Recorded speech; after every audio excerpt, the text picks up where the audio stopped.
La Primera Guerra Mundial no fue solo una contienda de trincheras y artillería. Detrás de los cañones, una brutal guerra financiera reconfiguró el mundo. Bancos centrales, reservas de oro y mercados de bonos fueron los verdaderos campos de batalla, donde decisiones secretas definieron vencedores y vencidos. Estas maniobras reescribieron el sistema financiero global de maneras que aún hoy te atrapan. ¿Crees que la historia económica no te afecta? Suscríbete para desenterrar las verdades ocultas que moldearon tu presente. En 1914, Europa no era solo un polvorín geopolítico, como nos han enseñado, donde las ambiciones coloniales y las alianzas militares dibujaban un tablero de ajedrez dominado por la paranoia. No, debajo de todos esos discursos grandilocuentes sobre el honor de los imperios y la gloria de la patria, latía una verdad mucho más cruda, mucho más material, y por ende, mucho más peligrosa. Una guerra a esta escala, la guerra total que se avecinaba, era simplemente imposible de financiar sin cantidades de dinero que desafiaban la imaginación más fértil. Y aquí reside la brutalidad de la elección. Cuando esos líderes decidieron el camino de la guerra, estaban también optando por el camino de la deuda masiva. Cada imperio que movilizaba a sus tropas hacia el frente, estaba simultáneamente conduciendo a su propia gente hacia un futuro de abismales cargas económicas. Pero, claro, al principio, la mayoría de los gobiernos vivían en la ilusión. Creían, con una ingenuidad casi enternecedora, que la contienda sería breve, quizás terminada antes de Navidad. Pensaban que podían costearla, a la vieja usanza, con sus reservas de oro, con un endeudamiento limitado, con las patrióticas donaciones de sus ciudadanos más acomodados. Una visión tan romántica como absurda. Porque, amigos, apenas transcurrieron unas pocas semanas, y esa ilusión se hizo añicos, se pulverizó como cristal bajo un martillo. La guerra, esa máquina insaciable de destrucción, estaba devorando dinero a una velocidad y en una cantidad que ningún estratega, ningún economista había podido siquiera concebir. Los gastos se dispararon, transformando cada día en un abismo financiero más profundo. Para que entendamos la magnitud de esta tragedia financiera, seamos extremadamente precisos. En el cálido verano de 1914, el sistema financiero europeo, ese coloso de la estabilidad aparente, todavía giraba tosudamente en torno a un eje central, el patrón oro. Las naciones más poderosas prometían con una solemnidad casi religiosa que sus billetes de papel podían ser canjeados en cualquier momento por oro físico, por metal brillante y tangible. Era un sistema que, sin duda, otorgaba una credibilidad férrea a sus monedas, pero, y esto es crucial, también ataba de manos a los gobiernos. Las reservas de oro eran finitas, no había magia que las multiplicara. No podías simplemente imprimir billetes hasta el infinito sin traicionar la confianza de tu propio pueblo, y más importante aún, la de tus acreedores internacionales. Gran Bretaña, Francia y Alemania, los titanes que se lanzaban al combate. Poseían reservas de oro respetables, ciertamente impresionantes para la época. Pero una vez que millones de hombres fueron movilizados, una vez que la industria entera fue violentamente redirigida para producir armas y pertrechos de guerra, los costos sencillamente se dispararon, alcanzando alturas vertiginosas. Alemania, solo Alemania, llegó a gastar más de 10 millones de marcos al día a finales de 1914, y los costos de guerra de Gran Bretaña no tardarían en alcanzar la asombrosa cifra de 2,5 millones de libras esterlinas cada día. Las matemáticas, en su cruda imparcialidad, eran implacables, eran una sentencia. Ese oro, por mucho que hubiera, no iba a durar. Las arcas se vaciarían, y la máquina de guerra se detendría, o eso creían. Así que, en un momento de pánico calculado, de desesperación maquillada, los gobiernos se deshicieron de las reglas. Una por una, las principales potencias beligerantes abandonaron el patrón oro. Fue una retirada silenciosa, casi vergonzosa, un reconocimiento tácito a sus propios ciudadanos de que el dinero, a partir de ese instante histórico, era en esencia una mera promesa, una promesa respaldada por nada más que la fe en el Estado. ¿Puedes imaginar la magnitud de esa decisión? Es como si el mismísimo ancla que sujetaba al barco de la estabilidad monetaria se hubiese roto en pedazos en medio de la tormenta. Y ese instante, ese dramático abandono del ancla de oro, fue uno de los giros financieros más trascendentales de la historia moderna. Fue la revelación descarnada de cuán frágil, cuán efímera era en realidad la supuesta riqueza real de las naciones. De repente, el dinero y el poder se vieron liberados de las cadenas, del metal precioso. Ahora eran impulsados por las imprentas de billetes, por el crédito expandido hasta lo irracional, y por el arte sutil y perverso de la persuasión. Y créanme, una vez que los gobiernos saborearon esa libertad embriagadora, esa capacidad de crear dinero de la nada, nunca volvieron atrás. Esa puerta, una vez abierta, quedó abierta para siempre. La guerra financiera, la verdadera guerra que cambiaría el mundo, había comenzado en serio.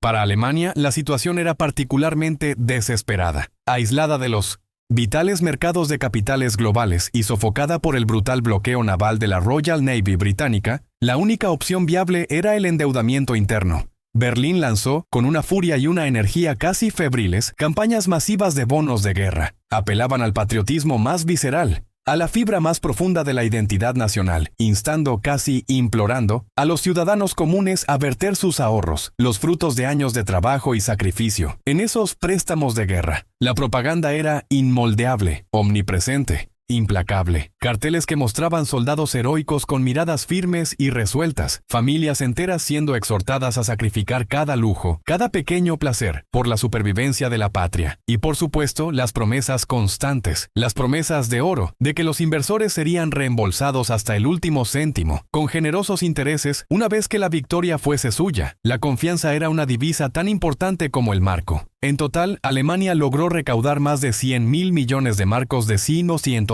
esta manera. Pero, y esta es la parte trágica de la historia, era una pirámide construida enteramente sobre la arena movediza de la esperanza. Cuando llegó la derrota, cuando la amarga verdad de la rendición golpeó con la fuerza de un terremoto, esos bonos de guerra se volvieron absolutamente inservibles. Valían menos que el papel en el que estaban impresos. Millones de alemanes vieron cómo los ahorros de toda su vida, el sudor y la sangre de generaciones, eran aniquilados, reducidos a polvo financiero de la noche a la mañana.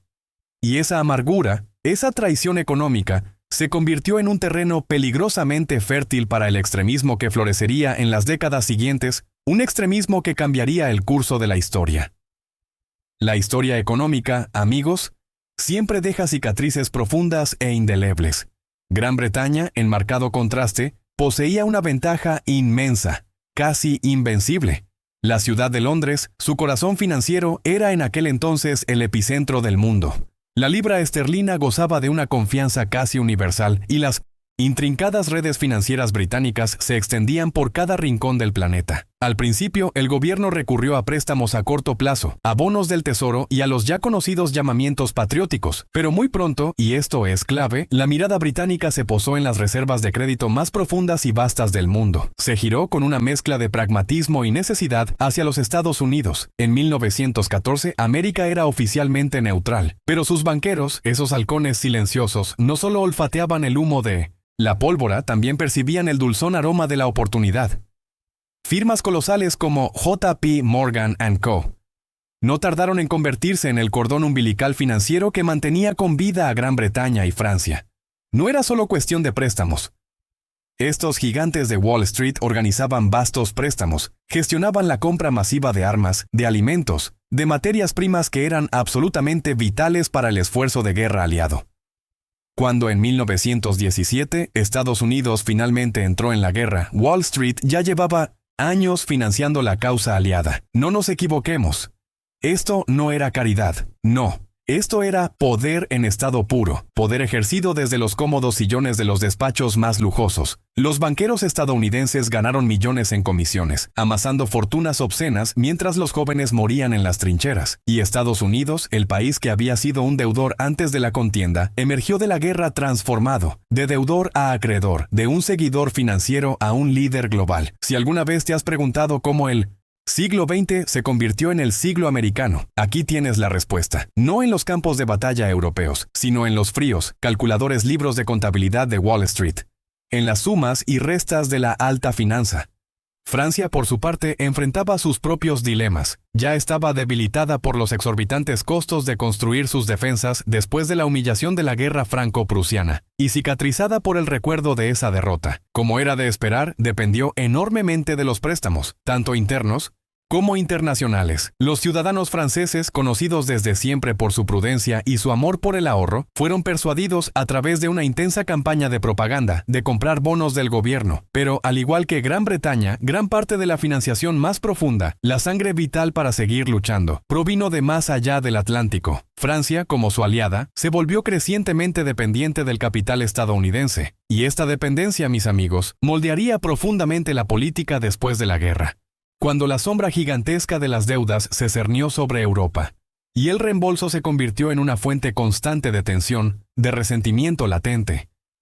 Cuando escuchas hablar de la crisis económica de entreguerras, recuerda que no se trató solo de reparaciones de guerra o de mercados bursátiles en colapso. Se trató también, y de manera fundamental, del peso aplastante de la deuda acumulada durante esos 4 años de matanza y destrucción sin precedentes. Mientras tanto, la guerra financiera de Rusia fue, para decirlo sin rodeos, un desastre. El vasto imperio era, a pesar de su extensión, un gigante con pies de barro, subdesarrollado, con un sistema bancario frágil y unas reservas de oro que, si bien impresionantes sobre el papel, resultaron lamentablemente insuficientes en la práctica. Para financiar su esfuerzo bélico, Rusia se endeudó heavily con sus aliados, especialmente con Francia. Pero a medida que las derrotas se acumulaban en el frente, a medida que la inflación se disparaba hasta el cielo, la fe en el rublo, y por extensión en el propio régimen, se derrumbó. Para 1917, la economía rusa estaba en ruinas, un páramo financiero total, y el sistema político, incapaz de soportar tal presión, se fue con ella. El colapso del régimen zarista no fue solo una cuestión de ideología o de malos generales. Fue fundamentalmente el resultado de un sistema financiero estirado hasta el punto de ruptura. Los errores económicos, el caos monetario desenfrenado y la inflación galopante fueron el combustible que alimentó la llama de la revolución. Una vez más y de forma innegable, el dinero y el poder marcharon juntos, de la mano, para escribir un capítulo brutal en la historia. La escala de los errores financieros cometidos en esa época fue, francamente, asombrosa. Al final de la guerra, las potencias aliadas habían gastado más de 140,000 millones de dólares. Mientras tanto, las potencias centrales habían desembolsado alrededor de 60,000 millones. Estas eran sumas que el mundo nunca había visto antes, equivalentes a muchas veces el ingreso nacional total de los combatientes antes de la guerra. El resultado no fue solo montañas de deuda que se erigieron como monumentos a la locura humana, sino también la destrucción del viejo orden financiero. El patrón oro, que alguna vez fue el pilar de la confianza global, estaba hecho añicos, reducido a cenizas. La inflación, como una bestia salvaje desatada, arrasó con las economías. Alemania, en particular, se enfrentaría pronto a una hiperinflación tan extrema que un simple pan llegaría a costar miles de millones de marcos. Una imagen que debería grabarse en nuestra memoria. Y la gente común, los trabajadores honestos, los pequeños ahorradores, los modestos inversores, fueron quienes pagaron el precio más alto, quienes sangraron hasta la última gota. Las élites adineradas, por el contrario, a menudo se protegieron, desviando sus activos al extranjero, comprando bienes reales, manteniéndose cerca de los centros de poder, donde la información privilegiada fluía primero, donde las decisiones se tomaban en la oscuridad. La lección fue brutal, pero cristalina. En una guerra financiera, el pequeño ahorrador es siempre el primero en ser sacrificado. Y aquí viene la conexión que es vital para ti hoy. La Primera Guerra Mundial fue el momento culminante, el punto de no retorno, en el que los gobiernos aprendieron una lección aterradora. Podían financiar lo impensable, lo inimaginable, simplemente desvinculando el dinero de la realidad tangible. Descubrieron que podían suspender el patrón oro, imprimir sin cesar, emitir bonos a sus propios ciudadanos con promesas vacías, pedir préstamos a través de las fronteras con una desfachatez asombrosa, y luego parchear las ruinas más tarde con una dosis masiva de propaganda y una reestructuración de deuda que dejaba a los de siempre en la cuerda floja. ¿Suena familiar? Debería. Porque el manual, la estrategia, el libro de jugadas que se escribió entonces, nunca ha desaparecido. Cada crisis moderna, desde la Gran Depresión que asoló el mundo en los años 30, hasta la crisis financiera global de 2008 que todavía resuena en nuestra memoria, lleva los ecos inequívocos de 1914, cuando los gobiernos o los bancos centrales te insisten con voz grave y tranquilizadora que esto es temporal, que los fundamentos son sólidos, que la situación está bajo control. Recuerda que en 1914 decían exactamente lo mismo. Y millones les creyeron. hasta el momento en que la moneda en sus manos se convirtió en un trozo de papel sin valor. Este patrón de endeudarse con el futuro, de imprimir para cubrir el presente, de vender bonos con eslóganes patrióticos, tiene más de un siglo de antigüedad. Cada crisis financiera de la era moderna, desde la estanflación de los años 70 hasta el colapso de las hipotecas subprime, tiene sus raíces en esos años de guerra. Las mismas ilusiones están todavía en juego. Y la misma gente, el ahorrador común, el trabajador de clase media, el pequeño inversor, siguen siendo los mismos a quienes se les pide el sacrificio. Así que el desplome del patrón oro y la escalada de la deuda en la Primera Guerra Mundial no es una simple anécdota histórica. Es la revelación del origen de un sistema que, en las manos equivocadas o simplemente en las manos de quienes buscan mantener su poder a toda costa, puede y debe ser comprendido, porque la ignorancia en finanzas es el mayor de los pecados. Este capítulo es solo el comienzo. Prepárate, porque lo que sigue te hará ver el dinero y el poder de una manera que jamás imaginaste. La Primera Guerra Mundial fue mucho más que un conflicto militar. Fue el crisol donde se forjó un manual financiero perverso, que los gobiernos aún hoy utilizan para desvincular el dinero de la realidad y trasladar las cargas a ti, el ciudadano común. Entender.